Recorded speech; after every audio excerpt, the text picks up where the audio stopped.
today we are going to see the development of thyroid also. So molecular regulation of pharyngeal arches. It is very surprised that pharyngeal arch development is dependent on the endoderm. You know that endoderm is there, which is lining the pharyngeal arch from inside. So that inside structure, that is endoderm, it shows the lateral migration. It shows lateral migration, and that forms the pharyngeal pouches. Now, this lateral migration or pharyngeal pouch is responsible for the pharyngeal arch formation. Okay. Again,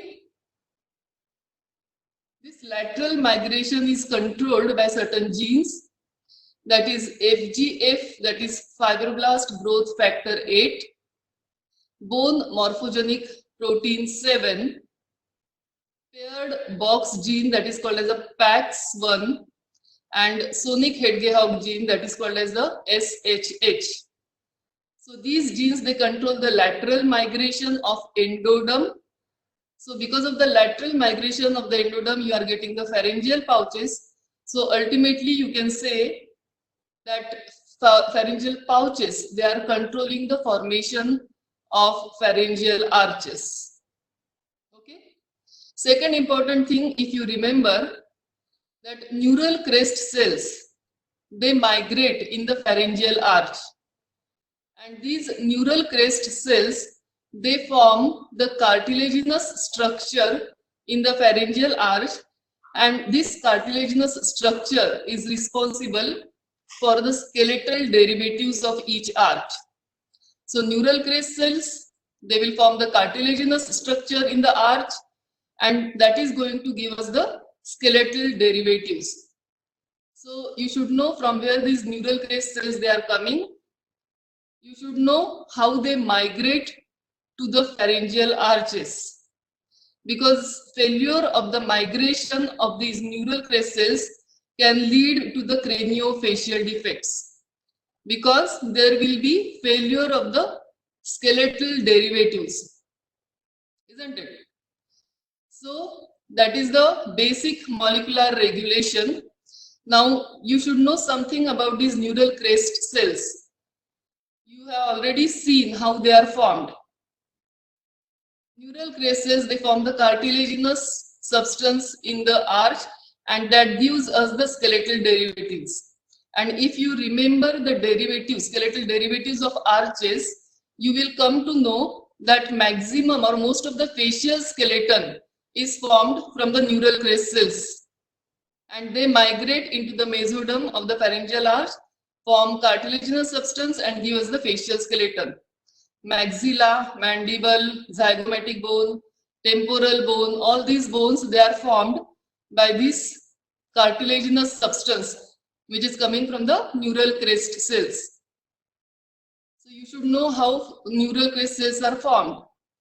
So you know that this ectoderm, the germ layer ectoderm, is differentiated into 3 parts. This purple color, it becomes the neuroectoderm or neuroepithelium. This green color, it becomes the neural crest cells, and blue color becomes the surface ectoderm. So this is the neural tube formation. The junction between the neural tube and surface ectoderm is the green color, and that forms the neural crest cells. These neural crest cells, they change from the character from epithelial to mesenchymal. So that is called as the epithelial to mesenchymal transformation, and then they lodge into various organs, forming different structures. So these are the neural crest cells. Okay. Now in the pharyngeal arches, these neural crest cells, they are coming from hindbrain. Okay. So in hindbrain, these neural crest cells are there, and they are coming from a specific pattern. They are arrayed in the segments, and these segments of the hindbrain are called as the rhombomeres. There are 8 segments, rhombomere 1 to rhombomere 8. Now it is very fixed that some rhombomeres, they will be giving the neural crest cells to specific arches. So neural crest cells from specific rhombomere migrate to specific pharyngeal arch. Okay. So how that specificity is maintained?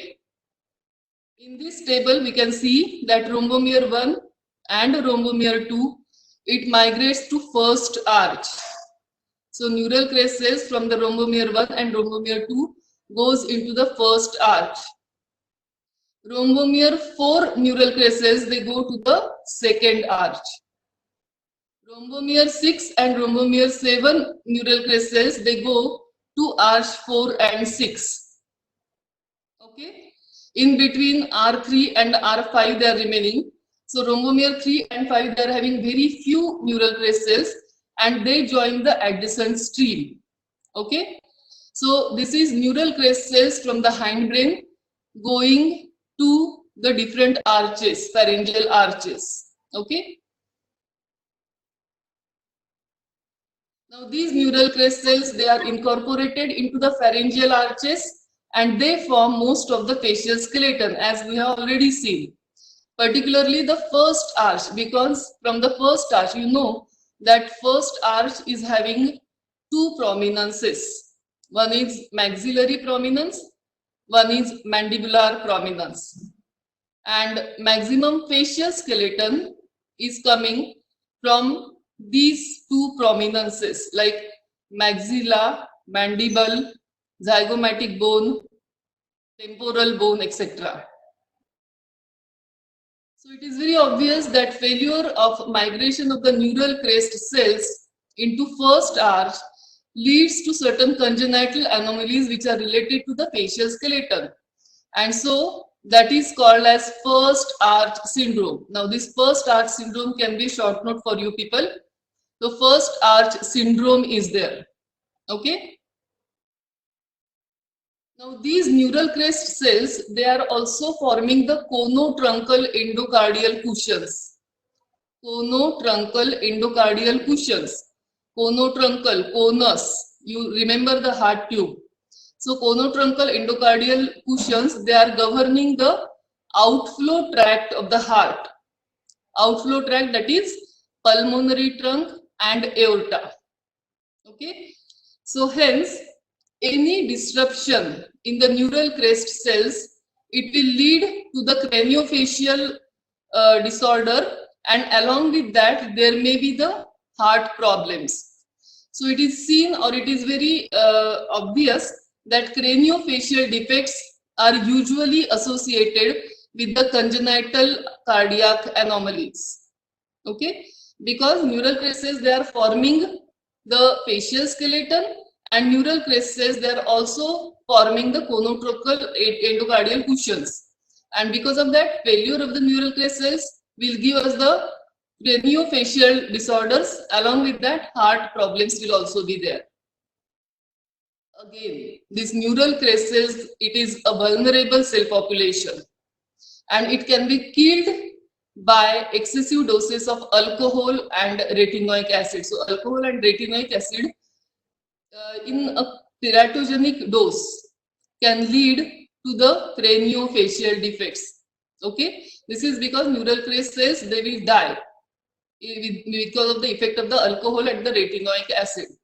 Okay, so neural crest cell, if they do not migrate, if they fail to migrate, if they are dying, if they do not proliferate, so all these conditions, they will lead to the craniofacial defects and associated congenital cardiac anomalies. Now first arch syndrome. The first arch syndrome includes two conditions, Treacher-Collins syndrome and Pierre-Robin syndrome. Now, whenever you have been asked about the first arch syndrome, these two conditions you are supposed to write. Okay, Treacher-Collins syndrome and Pierre-Robin syndrome. Okay, so first we'll see the Treacher-Collins syndrome. So Treacher-Collins syndrome, it was first described by the Edward Treacher-Collins, and that's why the name is Treacher-Collins syndrome, first described by the Edward Treacher-Collins in year 1900, and it is an autosomal dominant condition. Okay, it is an autosomal dominant condition, and this is occurring because of the mutation in TCOF1 gene, and this gene is located on chromosome 5. Okay, this is the abbreviation or mutation. How to read this? It is the second band of third region of long arm of chromosome 5. Okay, so that is the site of mutation, and it is an autosomal dominant condition.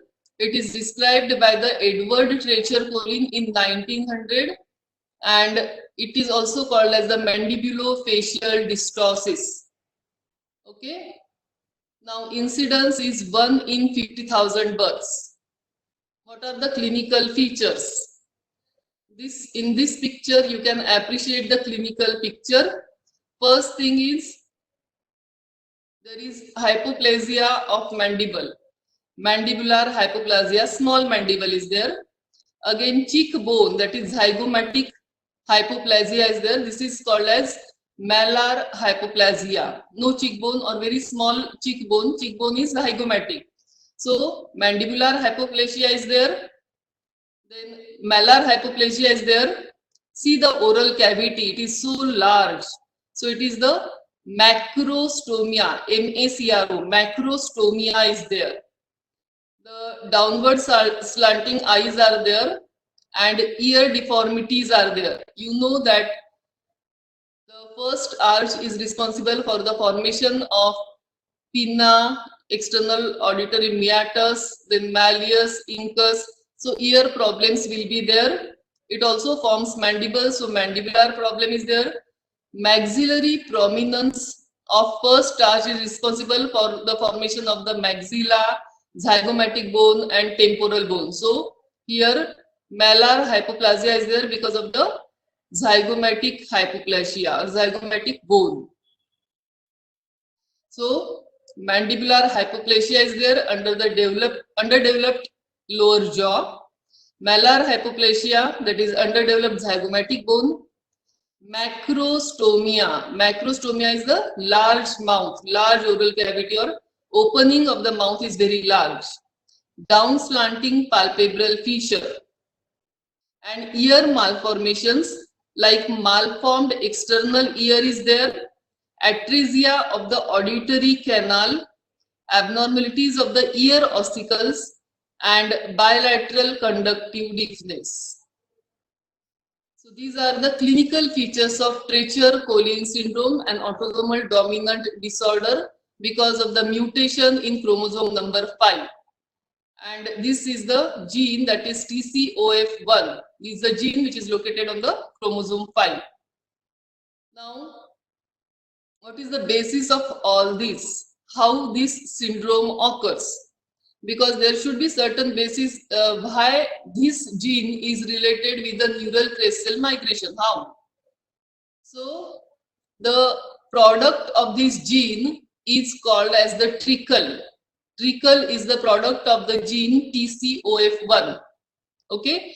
Now this trickle is there, and this trickle is necessary for preventing the apoptosis of neural crest cells and maintaining their proliferation. Okay, अगर TCOF नहीं रहेगा तो trickle नहीं होगा, trickle नहीं होगा तो neural crest cells they will die because of the apoptosis and they will fail the proliferation. So neural crest cell arch में नहीं जाएंगे and that will lead to the craniofacial disorders. So because of the gene mutation, no trickle formation is there because that is the product of that gene. Failure of the proliferation of the neural crest cells to first arch. Okay. Now you can produce this condition artificially also in the lab because you know that neural crest cells, they can be killed by teratogenic effect of the retinoic acid. Okay, so you can produce this condition in the laboratory, and that is called as the phenocopies. You can produce the copies of these phenocopies by exposing the animal to the teratogenic doses of the retinoic acid. Okay, so that is about the Treacher-Collins syndrome. Just remember this picture: small mandible, small zygomatic bone, large oral cavity, external ear deformities are there, auditory canal deformity, ear ossicles are deformed, conductive deafness is there. Okay, so this is Treacher-Collins syndrome. Second one is the Pierre-Robin syndrome. Pierre-Robin syndrome, it is caused by the deformities or anomalies of the chromosome 2, 11 and 17. Okay, most commonly the mutation is seen of the SOX gene of chromosome 17. Okay, incidence is 1 in 8500 births. And what are the clinical features? बाहर से क्या दिख रहा है? Mandible is small, though that is called as a micrognathia. Okay, micrognathia. Then when you go inside the oral cavity, you get the cleft palate. Glossoptosis. Glossoptosis means the tongue is protruding behind, or it is displaced behind. Backward displacement of the tongue will be there. And because of the backward displacement, you get the upper airway obstruction. Okay, that is obvious. So what are the clinical features? First is micrognathia, that is small mandible that can be appreciated on external appearance only. Then when you go inside, there is a cleft palate, tongue is going backward, and that is obstructing the airway. So it is easy to remember in this way: micrognathia, cleft palate, glossoptosis, tongue is going backward, which is obstructing the upper airway of upper airway. Okay, so these are the clinical features of Pierre-Robin syndrome. You can get this picture, the cleft palate picture and the small mandible, on ultrasonography, but it may be the because of this syndrome, or it may not be because of this syndrome. It may be because of other causes. So it may be syndromic or it may be non-syndromic. Okay, so that is about the Pierre-Robin syndrome. So these two conditions, Treacher-Collins syndrome and Pierre-Robin syndrome, you are supposed to write whenever you are asked about the first arch syndrome. Now, apart from that, there are some other conditions which are related to the arch disorders. Okay, not only the first but other arches also. So what are those syndromes, or what are those conditions, congenital anomalies? So other anomalies of the pharyngeal arches, one is DiGeorge syndrome. DiGeorge syndrome is also called as the velocardiofacial syndrome, or it is also called as Strinzen syndrome. Okay, so that is a DiGeorge syndrome. The cause is because of the 22 chromosome having long arm, the deletion in the long arm of the chromosome 22. Okay, the incidence is 1 in 2 to 4,000 births. DiGeorge syndrome. And what are the clinical features? Clinical features, there is a list of clinical features. Here you can appreciate the small mouth is there, and philtrum is actually not formed, so it is called as a fish-like mouth. Mandible is small. Ears are there, these ears are low placed, and see the length of the face, that is elongated faces are there. Okay, plus heart conditions, associated heart conditions are also there. So congenital heart disease is there. Fish mouth deformity, that is called as a fish mouth deformity. This is because of the small philtrum. Low set ears or malformed ears are there. Long face is there and small lower jaw. So if this picture is there, यहाँ पर जो बाहर से दिख रहा है वो पहले आप बताएंगे. Low or the small mandible is there. Fish-like deformity is there because of the small philtrum. Ears, they are low set, long faces. Long face, and congenital heart conditions are there. Now there are certain neurological symptoms also, signs and symptoms. So what are they? The learning disability is there.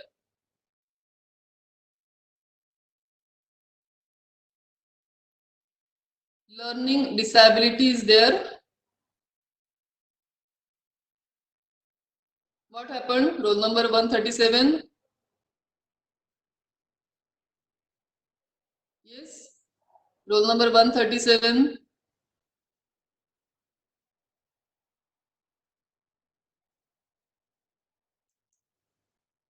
So learning disability is there. It may have seizure. The child may have seizures, fits. He may develop the mental illness in future, or he or she may develop the depression or schizophrenia in future. So in such children, they are prone for the mental illness, for depression and schizophrenia. Okay. Plus, they are having some organic lesion in some glands like thymus and parathyroid. We are seeing about the DiGeorge syndrome. Everybody is there? DiGeorge syndrome, caused by deletion in the long arm of chromosome 22. Incidence is 1 in 2000 to 4000 clinical 2000 births. Clinical features are congenital heart disease, fish mouth deformity because of the small philtrum, low set ears, long face, and small lower jaw. Along with that, there are certain neurological disturbances like learning disabilities there. The baby may have seizures. He or she may develop mental illness, depression, and schizophrenia in the future life. Along with that, frequent infections are there because thymic hypoplasia is there. And hypocalcemia is there because of the abnormal parathyroid gland. Now you know these two conditions are because of involvement of which arch or which pharyngeal pouch? Thymus and parathyroid. So thymus is developing from the third pharyngeal pouch, and from third pharyngeal pouch you get the inferior parathyroid gland. So something must have happened with the third pouch. Now thymus and parathyroid, they develop from the third pouch. So they are formed here. But because neural crest cells, they fail to migrate in the third pouch or in the third arch, so connective tissue formation is not there. So glands they are formed, but connective tissues they are not formed, and because of that the gland cannot differentiate. So for the differentiation of the gland, presence of the neural crest cells in connective tissue or in mesenchyme is required. Okay, so that is about the DiGeorge syndrome. One more condition is there, that is called as a hemifacial microsomia. Hemifacial half microsomia, also called as Goldenhar syndrome. It is Goldenhar syndrome. It is called as oculo-auriculo-vertebral spectrum. So what are the signs and symptoms? Signs and symptoms are related with the oculo, that is eye, auriculo, that is ear, vertebral column, and that is a spectrum. So it is a combination of the eye, ear, and vertebral column deformities. The cause is not known. This is the hemifacial microsomia. And what are the signs and symptoms?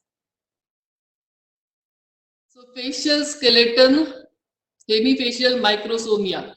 Facial skeleton is showing small and the flat bones like maxillary bone, temporal bone, and zygomatic bone. They are small and the flat. Eye shows tumors and dermoids in the eyeball.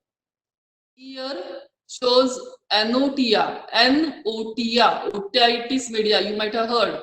So otitis or otic is related to the ear. Anotia or microtia. Micro is a small, N is absent. So anotia or microtia is there. Vertebra, there will be hemivertebra or the spina bifida. Then asymmetry is seen in 65% of the cases. And cardiac malformations are seen in 50% of the cases. In that also, the Fallot's tetralogy and ventricular septal defect, VSDs, ventricular septal defects, they are common. Okay, so that is the Goldenhar syndrome or hemifacial microsomia. Then we'll move on further. These are the two models you are having. And if you want the detailed description of these models, please let me know in our group so that I can prepare and I can send you the audio clip of these two models. One model of the pharyngeal arches with clefts and the pouches are there, and one model of pharyngeal pouches. So if you want it, just let me know on our group. We'll move, this is the end of pharyngeal apparatus. Now we'll move to the development of thyroid gland.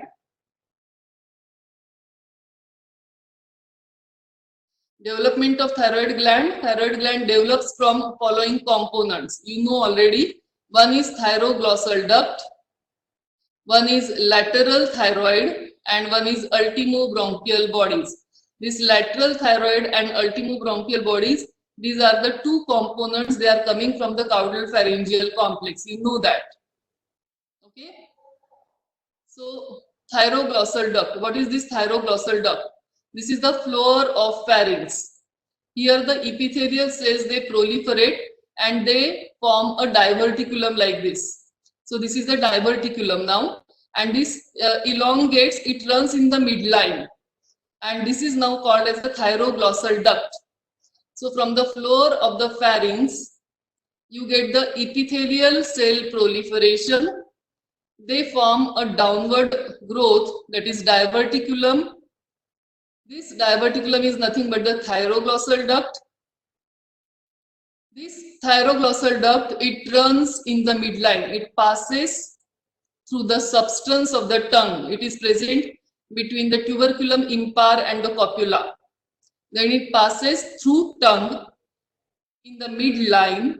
It passes in front of the hyoid bone. Okay, ventral to hyoid bone. Then it passes in front of the thyroid cartilage also. Now this duct or diverticulum is now called as the thyroglossal duct, and its opening here is called as the foramen cecum. Okay, so this is the opening foramen cecum which is present in relation to the tuberculum impar and copula. Okay, so tuberculum impar and copula, these are related with the development of the tongue. So in between them, the epithelial cells proliferate. They form a diverticulum. That diverticulum grows in the midline in front of the hyoid, in front of the thyroid cartilage, and this diverticulum is now called as a thyroglossal duct. Its opening on the tongue is called as the foramen cecum. Now this duct grows in the midline in front of the thyroid cartilage, and then it divides into two parts. Now these are the two parts. The end gets bifid end, and thyroid gland is connected. A formation of the thyroid gland is there. Two lobes, two lateral lobes, they are formed. They are connected by the isthmus. So this is thyroglossal duct forming the medial component of the thyroid gland formation, and it is forming the lateral lobes of the thyroid which are connected by isthmus. Okay, what are the other components for thyroid gland? One is the lateral thyroid. Here you can appreciate lateral thyroid and ultimobronchial bodies, both are derived from the caudal pharyngeal complex. Okay, Third element is thymic component. So lateral thyroid and ultimobronchial bodies, they are helping in the formation of thyroid. This area, this part is the lateral thyroid. Lateral thyroid fuses with the medial component, that is the thyroglossal duct, which divides into two parts. So this is the thyroglossal duct forming medial component. It fuses with the component, that is lateral thyroid, the caudal pharyngeal component, and so further descent is prevented, and this forms the thyroid lobe. So bilobe structure, two lateral lobes, they are formed in the thyroid, which are joined by the isthmus. Then ultimobronchial bodies are there.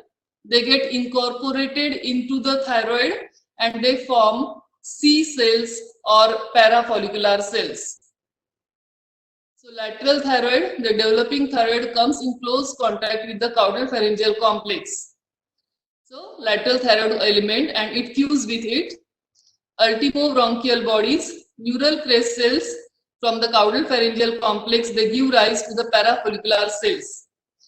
Remember, these C cells, they represent ultimobronchial bodies in the lower animal. In the lower animal, you do not get C cells, but you get the ultimobronchial bodies. So ultimobronchial bodies in lower animal is same as C cells or parafollicular cells in human beings.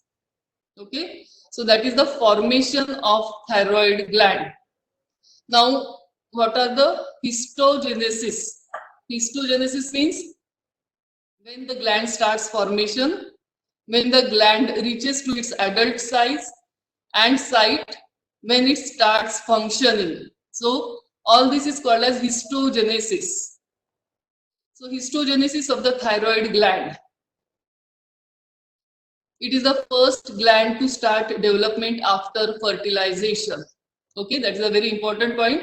It starts development in the third week. If you remember all these events in weeks, it will be very helpful for you. So don't remember the days, just remember the week. Okay, approximately in the third week, the development starts. The development is completed and the thyroid gland is reaching to its adult position by 7th week. So third week में start हुआ, 7th week में वो normal पूरा बन के normal position पे आ गया. उसका फंक्शनिंग कब स्टार्ट होता है? T4 and T3 secretion, it starts in the 12th week. So thyroid hormones, they are secreted in the 12th week onwards. They reach, they increase, the quantity of the TSH and thyroxine starts increasing by 20th week, and the normal adult levels of the hormones is reached by 35th week of intrauterine life. Okay, so third week में बनना शुरू हुआ, 7th week में normal बन के अपनी जगह पे आ गया, 12th week में it has started functioning, 20th week में hormones का level बढ़ गया and it reaches to the normal adult level by 35th week. Okay, congenital hypothyroidism हमेशा thyroid gland से related होता है, it is not because of the central cause. Okay, it is mainly because of the thyroid gland formation only. Okay, so that is about the histogenesis of thyroid gland. Now coming to the congenital anomalies, developmental anomalies of thyroid or congenital anomalies of the thyroid gland. They are classified as anomalies of the shape, they are anomalies of the position, ectopic thyroid tissues can be there, and remnant of thyroglossal duct. So first one is the anomalies of shape. Sometimes this pyramidal lobe, extra lobe is present in the thyroid. Now here you can appreciate it may arise from the isthmus, it may arise from one of the lobes, it may be small, here you can appreciate it is very small, it may reach up to the hyoid bone, it may be separated, in this figure you can see it may be separated from the main thyroid gland, it may be in pieces. Okay, now sometimes this red color is nothing but the levator glanduli thyroidi. This is the fibromuscular band. So sometimes this pyramidal lobe is attached to the hyoid bone by a band. This is called as levator glanduli thyroidi. Okay. So pyramidal lobe is seen in 50% of the individuals and it develops from the distal portion of thyroglossal duct. It may arise from isthmus or one of the lobes. It may be small or it may reach to the hyoid bone. यहाँ पर ये small है और यहाँ पर it is reaching to the hyoid bone. It may not have any connection with the main thyroid gland. Here it is separated from the main gland. It may be attached to hyoid bone by this fibromuscular band that is called as the levator glanduli thyroidi. So this is the levator glanduli thyroidi. It is a fibromuscular band. Now here you should remember one point, that this is a fibromuscular. So this is the muscular component is there and that muscle should be having or it must have some nerve supply. So levator glanduli thyroidi is supplied by the external laryngeal nerve. So external laryngeal nerve is supplying only two structures in our body. One is levator glanduli thyroidi, which is a fibromuscular band, and second is one muscle of the larynx which is present outside the larynx, that is cricothyroid. So it is external laryngeal nerve is a nerve supply of the levator glanduli thyroidi. So anomalies of the shape, one is pyramidal lobe is present, second is some lobe may be absent. So usually left lobe is seen to be absent maximum times and this will lead to the congenital hypothyroidism. Agar bana hi nahi hai thyroid, to it will lead to the hypothyroidism. Now here you can see here this part is not formed, here some part of the lobe is not formed, here complete lobe is not formed. Okay, and these conditions they will lead to the congenital hypothyroidism. It is mainly because of the mutation in the receptor of TSH, thyroid stimulating hormone. Okay. Now next is anomalies of the shape. Ho gaya. Now anomalies of position. As you know, the gland may lie in any position along the passage of thyroglossal duct. So thyroglossal duct का जो position है उसमें कहीं भी वो रुक के you can get the thyroid tissue. So it may be below the mucosa of the tongue, that becomes the lingual thyroid. It may be within the substance of the tongue, that becomes the intralingual thyroid. It may be above the hyoid bone. This is the hyoid bone. Above that is the suprahyoid position. So suprahyoid thyroid. It may be infrahyoid thyroid. This is a normal position. Sometimes it may go below that into the thorax. So that will be called as intrathoracic position. So this is the figure from your book only, and you should be able to draw this figure and other figures which I have already shown to you. So anomalies of the position: lingual thyroid under the mucosa of the tongue, intralingual, that is embedded in the substance of the tongue, suprahyoid position, that is above the hyoid bone in the midline, infrahyoid, that is below hyoid, but it is always superior to its normal position. That's why it is called as the infrahyoid. And intrathoracic, whole or the part of the thyroid may lie in thorax. Okay, so these are the anomalies of position. Now coming to ectopic thyroid. Ectopic thyroid means thyroid present apart at an abnormal site. It may or may not be present at the normal site, but thyroid tissues, they can be seen away from its normal position. So where they can be seen: tongue, esophagus, remember PPP, that is pleura, pons and pericardium, larynx and trachea, these are the respiratory organs, and ovaries. So tongue, esophagus, larynx, trachea, pons, pleura, pericardium, and ovaries. Okay. So these are ectopic thyroid tissues. Now the last congenital anomaly is remnant of thyroglossal duct. The thyroglossal duct from tongue up to the thyroid tissue, that is a duct, and if some part of duct remains, it will form the thyroglossal cyst. So thyroglossal cyst is a midline swelling. Okay, it is formed because of the remnant of the thyroglossal duct. Usually this duct becomes solid and then disappears, but sometimes it may remain anywhere along its course, and so it will give rise to the thyroglossal cyst.